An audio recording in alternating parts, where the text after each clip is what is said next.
वैद्य जी, आप चलिए मेरे साथ। आइए। मुझे मत मारो, मैं सैनिक नहीं, राजवैद्य हूँ। आप इसीलिए जीवित हैं। आप चलिए मेरे साथ। कहाँ? मैं लंका का राजवैद्य हूँ। मेरी समस्त जड़ी बूटियां, सामग्री यहीं पर है। उचित है, तो फिर सामग्री के साथ ही ले चलता हूं मैं आपको।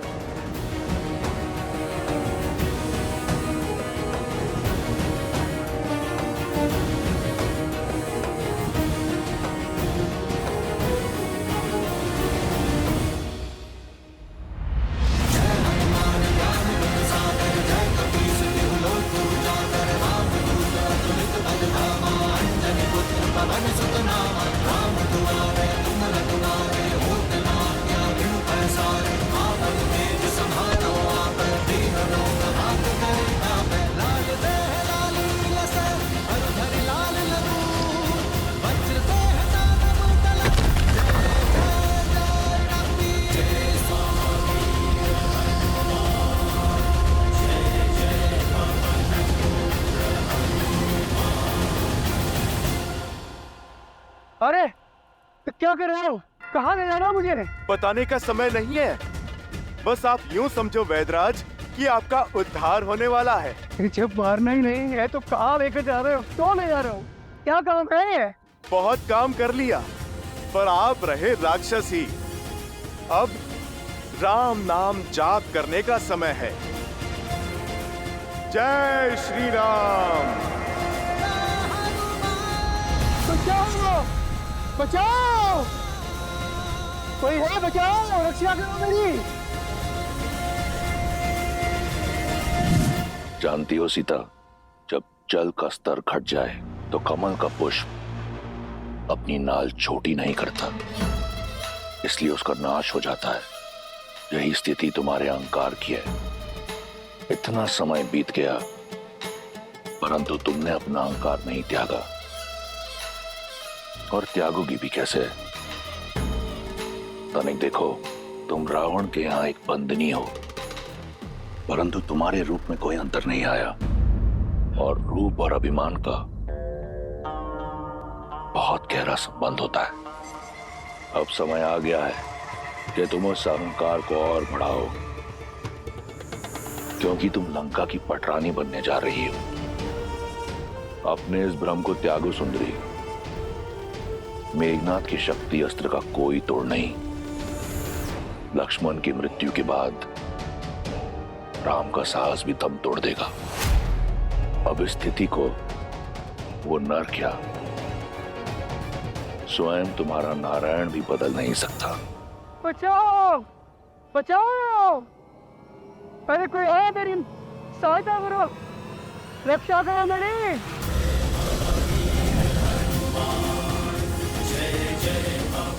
बचाओ! बचाओ! जुसेन, आंखें खुल गई रावण। अभी तुम्ही ने कहा ना कि मैंने अपना पुत्र लक्ष्मण को खो दिया है। अब तुम ध्यान से देखो, पर अभी मेरा दूसरा पुत्र हनुमान शेष है, और जब तक मेरा एक पुत्र हनुमान जीवित है, मेरे दूसरे पुत्र को कुछ नहीं हो सकता। पावन है, वेग और दिशा कब बदल ले कोई नहीं जानता। और अब तो पवन पुत्र हनुमान लक्ष्मण भैया और मृत्यु के बीच में खड़े हैं। कहा था ना मैंने, श्री राम कोई ना कोई मार्ग अवश्य खोज लेंगे। कमल की नाल का उद्धारण उचित दिया था तुमने रावण, पर तुलना अनुचित है। वो कमल तुम हो, बलहीन होने के बाद भी अहंकार नहीं खो रहा। सीता रावण की हो जाए, वो समय कभी नहीं आएगा, पर तुम्हारे पास बहुत कम समय शेष है रावण। श्री राम से क्षमा मांग लो, ब्रह्मजाल से निकलकर सत्य को स्वीकार लो, अन्यथा राक्षस कुल का विनाश होने में कुछ चंद्र रात्रि ही शेष है।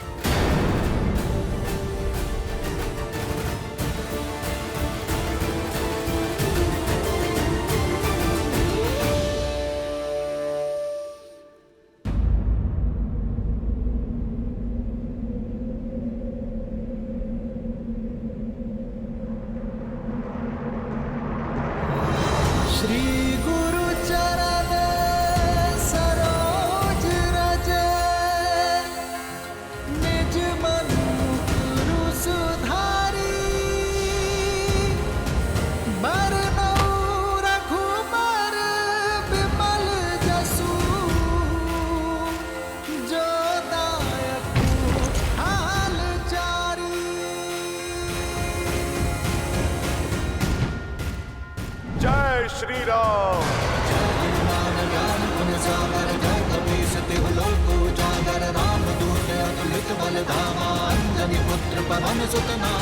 प्रभु, वैद्य सुषेण प्रस्तुत हैं।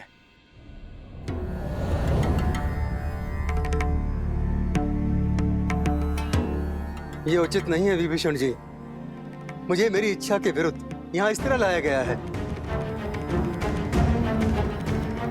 मेरा घर उखाड़ दिया गया और मैं प्रभु, मैं वैद्यों को जानता हूँ। अपनी औषधियाँ और उपकरण लेने में समय लगा देते हैं। और प्रभु, समय मेरे पास था नहीं। सुषेण जी, समय जटिल है। लक्ष्मण जी की मूर्छा तोड़ने में सहायता कीजिए। मैं विभीषण नहीं जो लंकेश के विरुद्ध शत्रु से जाकर मिल जाऊं। मेरी निष्ठा अभी भी लंका के लिए ही है। मुझे मृत्यु स्वीकार है, लेकिन शत्रु का उपचार नहीं। मैं अपना राजधर्म कदापि नहीं छोड़ सकता।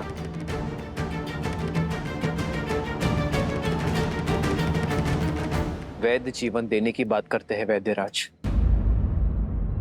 जीवन लेने की नहीं।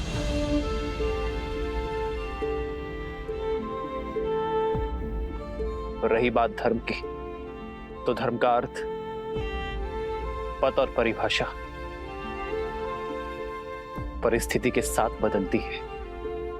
एक लंका का निवासी होने के नाते लंकेश की निष्ठा करते करते अपने कर्म के धर्म से मुंह मत फेर लीजिएगा। अनुमान का आपको यहां लाने का मार्ग जटिल अवश्य था, किंतु प्रयोजन में धर्म है। आपको एक शत्रु के रूप में नहीं, एक वैद्य के रूप में यहां लाया गया है। आप जानते हैं इस लोक में एक वैद्य को ईश्वर का स्थान क्यों दिया गया है? क्योंकि एक वैद्य ईश्वर की ही भांति मित्र या शत्रु में भेद नहीं करता। जो आस्था से सहायता मांगता है, उनकी वो सहायता करता है। आयुर्वेद कहता है कि एक वैद्य का कर्म केवल एक राज्य की सीमा तक सीमित नहीं रहता। वैद्य का कर्तव्य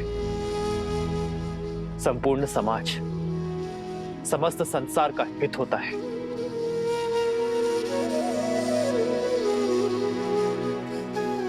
ये मेरी आपसे विनती कि आप मेरे भाई की मूर्छा का उपाय कीजिए। आपको आदर सहित अपना राजधर्म निभाने के लिए लंका भेज दिया जाएगा।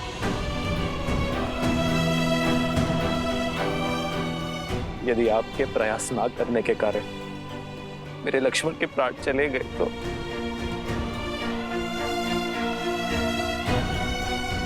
तो आपकी विद्या, आपका वैद्य धर्म कलंकित हो जाएगा। किस काम का वो ज्ञान, किस काम की वो शिक्षा जो किसी के प्राण बचाने का प्रयास तक ना कर सके।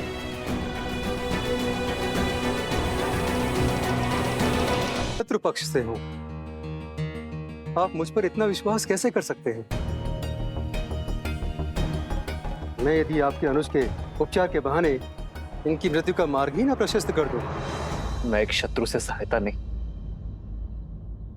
एक वैद्य से उपचार मांग रहा हूं।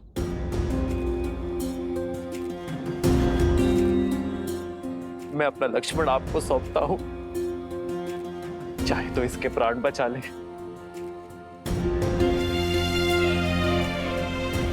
और चाहे तो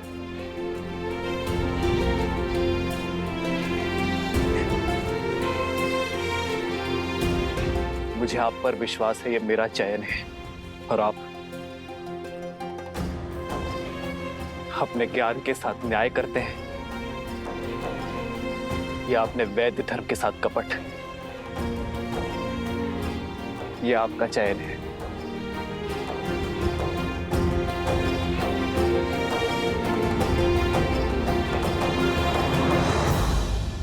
जो कुछ भी सुना था वो असत्य नहीं था। धन्यवाद। मैं वैद्य तो बन गया, मगर मुझे वैद्य धर्म आपने सिखाया। आपने शत्रु के वैद्य पर विश्वास दिखाया है प्रभु। विश्वास रखिए, मेरी विद्या आपको निराश नहीं करेगी। वैदराज, धन्यवाद देने को बहुत समय है। पहले आप लक्ष्मण भैया की सुध कीजिए।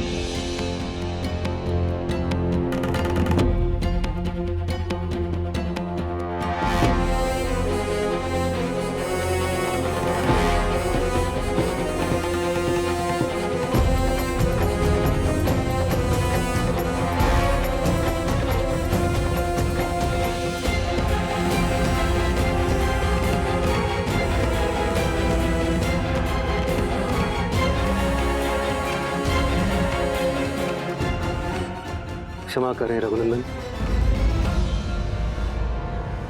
इंद्रजीत के अस्त्र ने बहुत गहरा घाव छोड़ा है। न इनकी हृदय गति में नाद है, न श्वासों में प्राण।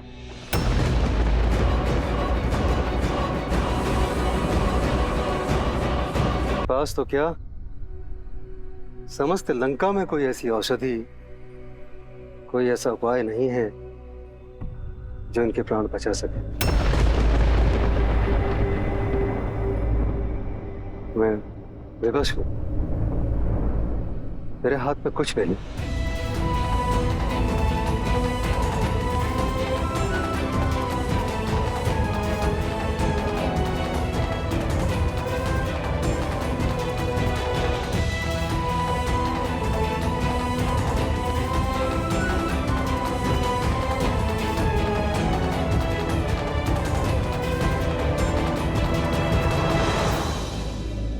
इस पूरे ब्रह्मांड में मेरे लक्ष्मण के प्राण बचाने का कोई तो उपाय होगा।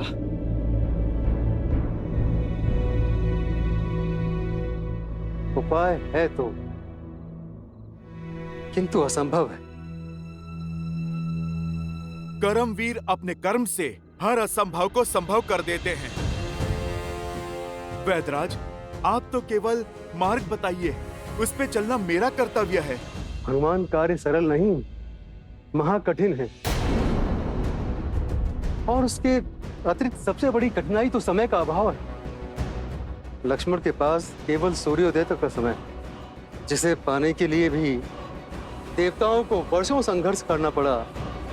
तुम उसे सूर्योदय से पहले कैसे ला पाओगे? आप बस उपाय बताइए। सुदूर हिमालय के द्रोणगिरी पर्वत पर कुछ अलौकिक और अति दुर्लभ औषधियां हैं प्रभु, जो समुद्र मंथन के समय प्रकट हुई थी। यदि सूर्योदय से पूर्व वे औषधियां प्राप्त हो जाएं, तो लक्ष्मण के प्राण बच सकते हैं।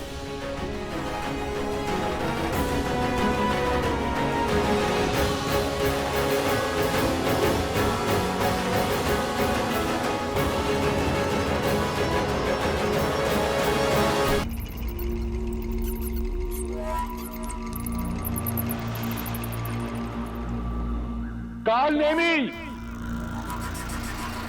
रावण केवल एक बार पुकारता है, दूसरी बार प्रहार करता है। मेरे समक्ष आओ इसी क्षण।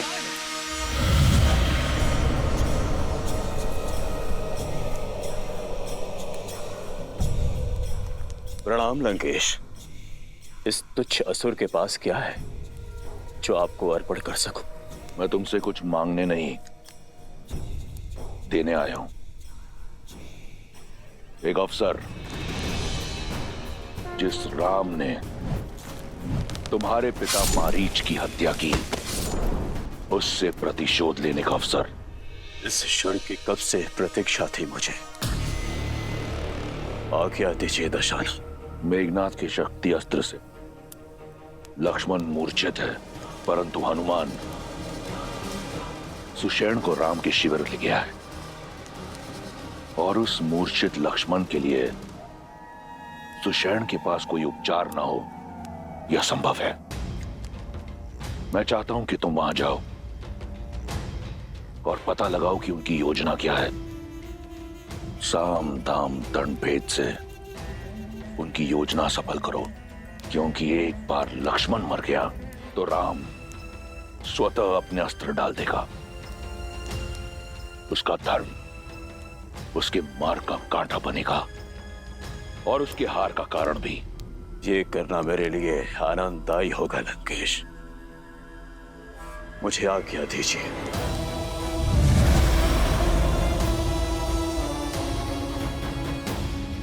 लक्ष्मण के पास केवल सूर्योदय तक का समय, किंतु सूर्योदय में अधिक समय शेष नहीं। इतने शीघ्र पृथ्वी के दूसरे छोर से वो औषधियां लाना असंभव है।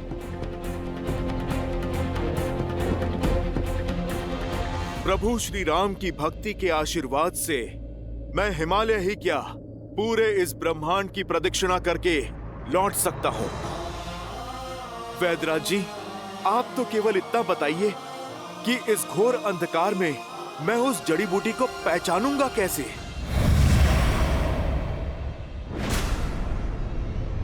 सुदूर हिमालय में वे 4 दिव्य औषधियां हैं, विशालकर्णी, स्वर्णकर्णी, धरणी और मृत संजीवनी। इनकी पहचान इनके तेज से होती है। रात्रि के अंधकार में भी वे सूर्य की तरह चमकती हैं।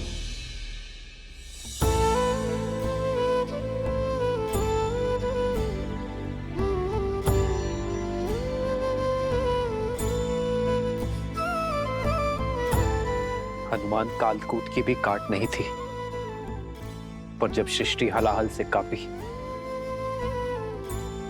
तो जन जन की प्रार्थना पर महादेव ने उसकी काट खोज निकाली।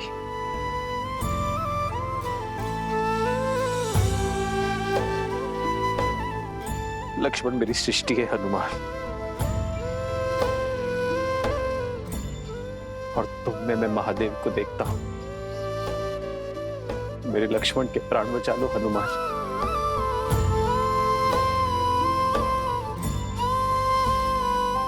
मैं ये ऋण कभी नहीं भूलूंगा।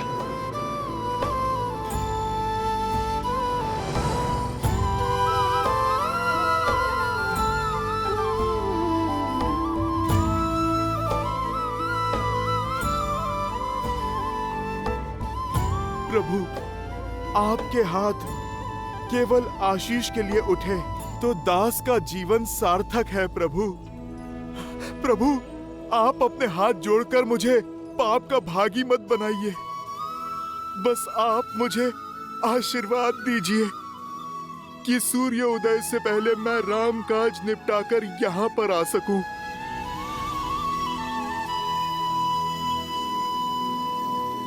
जो संजीवनी बूटी लाने जाओगे, काल नेमी के रहते ये काज कभी सफल नहीं होगा हनुमान।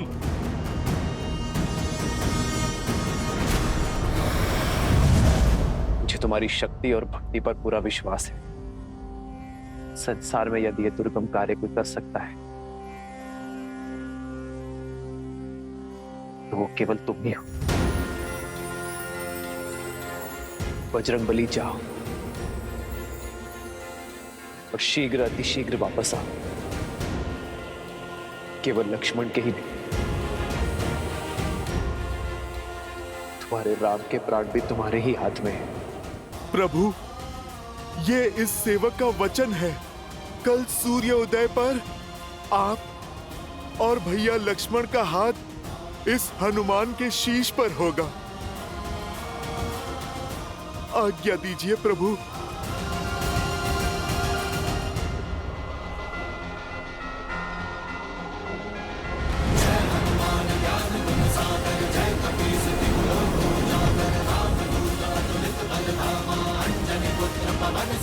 जय श्री राम।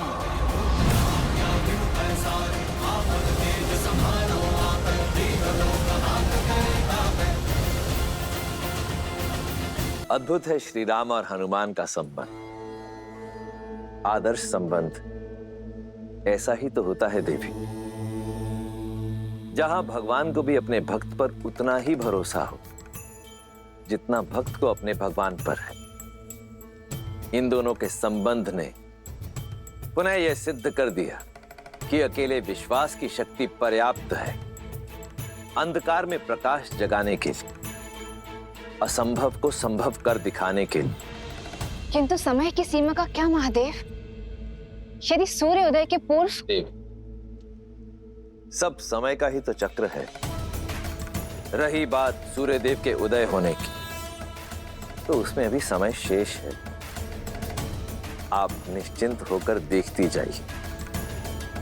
सच्ची श्रद्धा से किया गया कार्य सफल होता है या असफल। किंतु कैसे चिंता ना करूं महादेव? वहां श्री राम विवश हैं, लक्ष्मण मूर्छित, उस पर से काल नेमी निकल पड़ा है।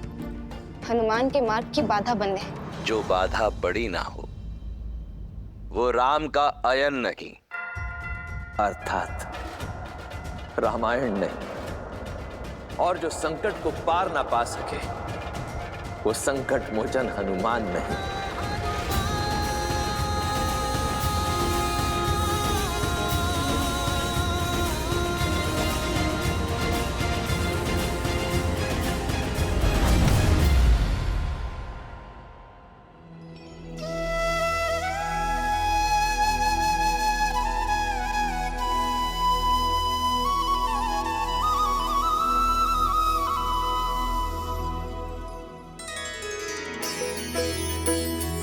ये तो वही स्थान है जहां मेरे प्रभु श्री राम माता सीता और भैया लक्ष्मण के साथ उन्होंने वनवास का समय बिताया था। चित्रकूट, मुझे क्षमा करना पवित्र चित्रकूट। मैं इस माटी पे कुछ देर और रुकता जहां मेरे प्रभु श्री राम ने अपना समय बिताया था, पर अभी मेरे पास समय थोड़ा कम है और मुझे मेरे प्रभु का काम करना है।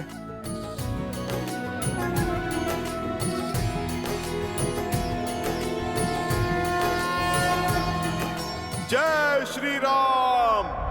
बजरंग बली हनुमान, जय जय महाबली हनुमान।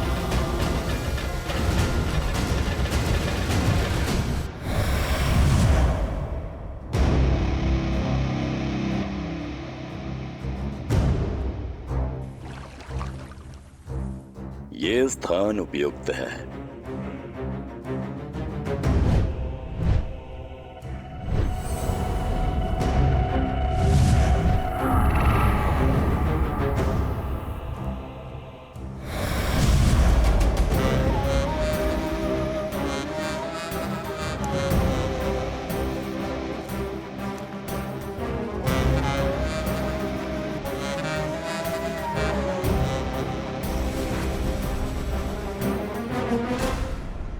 राम राम राम श्री राम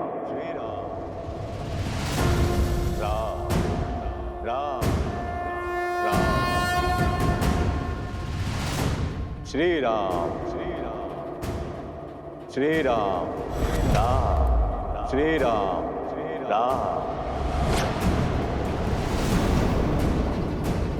राम राम श्री राम श्री राम।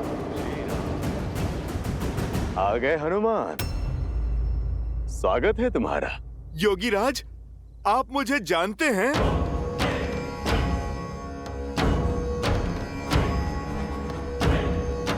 योगी हूं, त्रिकालदर्शी हूं, और सबसे बड़ी बात, नर रूपी नारायण प्रभु श्री राम का भक्त हूं।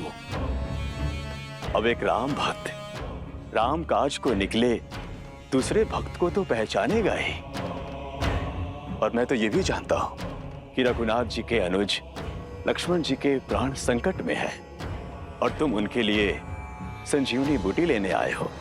महात्मन, जब आप इतना कुछ जानते हैं फिर तो संजीवनी का पता भी जानते होंगे।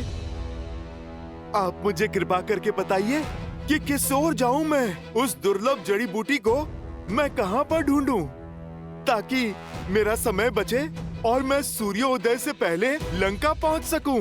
अवश्य हनुमान, वर्षों के तपोबल से उन जड़ी बूटियों को खोजने का दिव्य मंत्र अर्जित किया है मैंने। जिसकी दीक्षा मैं तुम्हें दूंगा, ताकि तुम अपना उद्देश्य शीघ्र अतिशीघ्र पूरा कर सको। महात्मन, मेरे पास ना समय नहीं है। आप शीघ्र दीक्षा देने की मुझ पर कृपा करें। ये मंत्र अति विशिष्ट है हनुमान, और पवित्र भी। इसे धारण करने के लिए मन के साथ साथ तन का स्वच्छ होना भी आवश्यक है, अन्यथा कोई लाभ नहीं होगा। यहाँ पास में ही सरोवर है,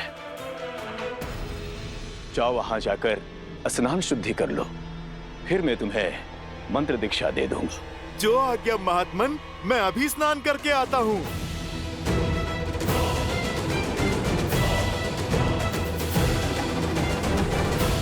जा तो रहे हो तुम, किंतु लौट नहीं पाओगे, क्योंकि जिस तालाब में तुम शुद्धि के विचार से जा रहे हो, वहां तुम्हारा काल तुम्हारा तर्पण करने को तत्पर है।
सुशैन जी, इस काले रंग का क्या अर्थ हो क्या रहा है लक्ष्मण जी को? समय बीतने के साथ साथ शक्ति अस्त्र का विष इनके शरीर में घुलता जा रहा है। समस्या बहुत विकट होती जा रही है।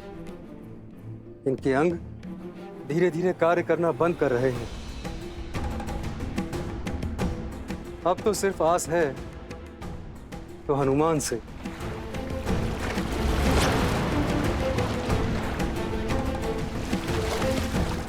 बस वे किसी तरह सूर्योदय से पूर्व संजीवनी यहां ले आए।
प्रणाम हनुमान।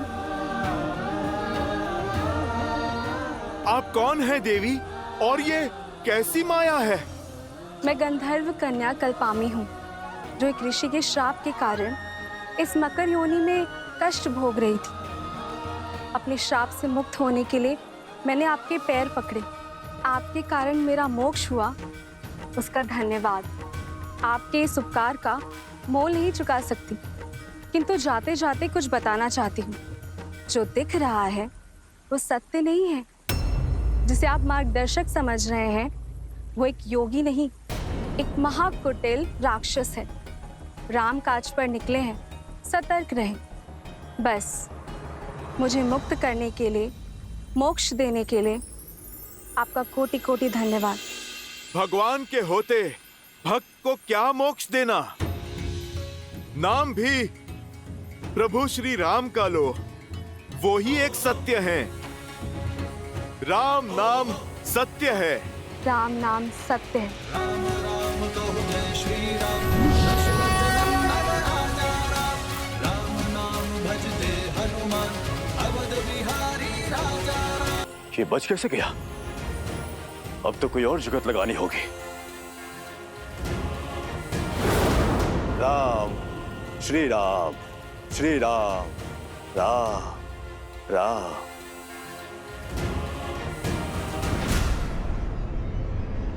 स्नान हो गया हनुमान? अब मंत्र लेने के लिए सज्ज हो जाओ। अवश्य महात्मन, परंतु उससे पहले इस शिष्य से आप गुरु दक्षिणा तो ले लीजिए। इसकी क्या आवश्यकता है? आवश्यकता तो है।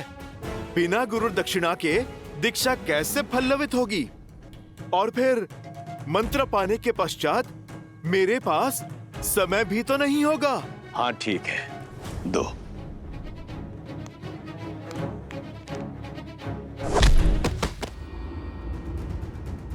ये क्या था? गुरु दक्षिणा। तुम जैसे ढोंगी गुरुओं को ऐसी ही गुरु दक्षिणा देने की नीति है। तुम्हें क्या लगा अपने इस कपट से तुम राम भक्त को भटका दोगे, मेरे उद्देश्य को असफल करोगे? ओ, तो तुम पहचान गए हो। लेकिन ये जान लो, मरीच पुत्र कालबेनी तुम्हारा ये उद्देश्य कभी पूरा नहीं होने देगा। यदि कुछ पूरा होगा तो मेरा राम से प्रतिशोध और मेरे पिता की हत्या का प्रतिकार।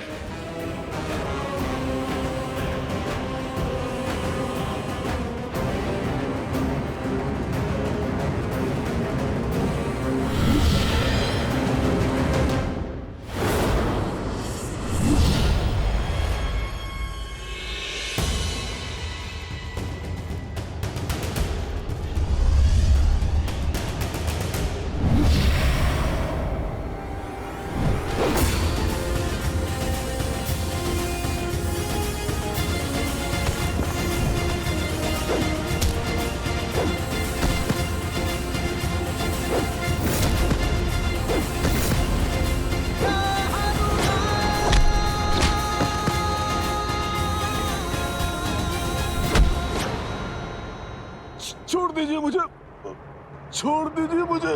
राम काज के आड़े आने वाले को ये राम भक्त कैसे छोड़ सकता है? तुमने मुझे भटकाने का पाप किया। प्रेम और पवित्रता का सागर प्रभु श्री राम का नाम अनंत काल तक सम्मान और सद्भाव के साथ लिया जाएगा। और जो भी मन में दुर्भाव रखकर प्रभु श्री राम का नाम लेगा, उसे दंड देने उनका ये भक्त हनुमान स्वयं आएगा। जय श्री राम।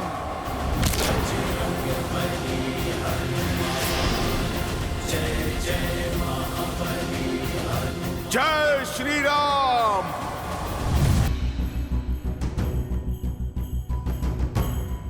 अब इस अनंत हिमालय में द्रोणगिरि पर्वत और वो चमकती संजीवनी मुझे कहां मिलेगी?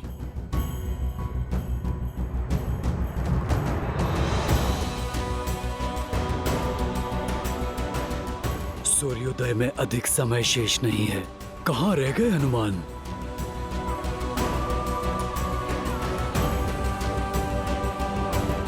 हनुमान, निराश मत करना।